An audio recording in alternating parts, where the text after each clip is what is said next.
been told many times that my dog has too much energy and asked if there's anything you can do to help burn off some of that energy to make him calmer. Many professionals will tell you to take your dog for a long walk. Unfortunately, in today's day and age, we often don't have the time to take our dogs for a mile-long walk or a walk every day or even twice a day. One of the things that I do to help burn off energy is use detection work or scent work, making the dog use its nose.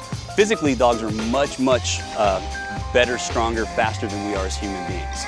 But even the most conditioned police dog, after 20 to 30 minutes of searching, will be completely exhausted. I'm going to show you how to do that.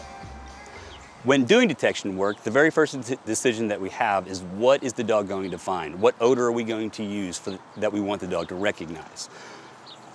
In most day-to-day things, you can use things that we lose on a routine basis, such as the remote control, your keys, your wallet, things along that lines. Once we've decided what object that we're going to use, we want to introduce that odor to the dog to get him to start recognizing it. The way I do that is through a technique called boxes.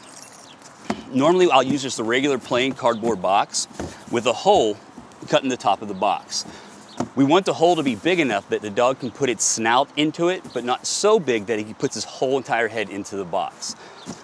One of the things we don't want to do while we're doing any type of training, such as agility, detection work, or anything along that lines, is we don't want to scare or hurt the dog anytime during that training, or else he won't want to do it at all. If you make the hole too big, the dog can put his head in the box, and then what happens is he starts running around with the box on his head, then he'll never want to do that again. When the boxes that we use, they can be any size. Whenever we cut the hole into the top, I actually will use duct tape a lot of times. It gives the box a lot longer training use or training life, so it doesn't fray, get wet from his snout or anything along that lines. Once we have our box set up, what we're gonna do is we're gonna take our odor and we're gonna place that odor in the box. I allow it to sit for a few minutes so that way it can permeate the inside of the box. By having the hole and having it almost closed off, it actually holds the odor inside the box, so it makes it more concentrated for the dog. At that point, we just put the box down and let the dog do the rest. A lot of times, his curiosity is what's going to get this started. He'll come, mosey around the box. Eventually, he's going to put his nose in the box. As soon as he puts his nose in the box, we're going to give him our sit command and then reward him for that behavior. Once we do that several dozen times and the dog starts to respond on his own, at that point, we're going to bring in a second box. We want it to look almost exactly like the first box, because the only variable that we want different is the smell that's in the one box that isn't in the other one. Now, normally what you'll see is the very first attempt, when he puts his nose on or around the box that does not contain the odor, he's going to sit just like he did on the box with the odor. If he responds on a box without the odor, we're not going to give him a correction, but we're not going to reward the behavior either. Normally what I'll do is I'll walk off, have him remove himself from the box, and then bring him back to that box again.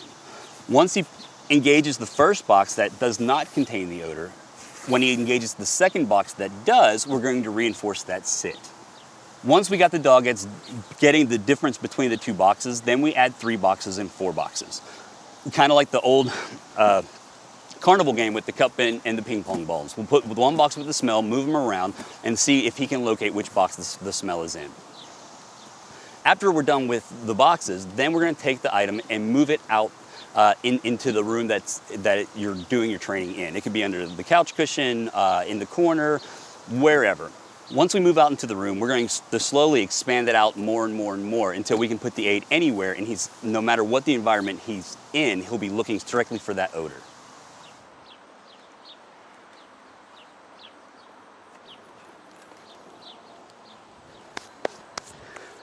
Based on wind currents, wind can take the smell up, down, left, right. The idea is that once he hits a scent cone, he's going to work those outer edges of that scent cone and work it into the very point where that odor is. Seek it up, seek it.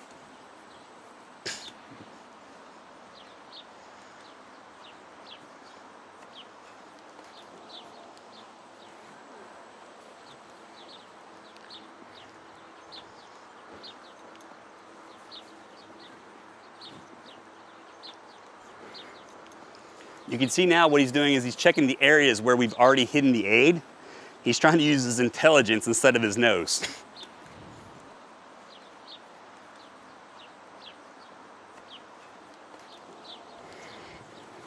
Seek it.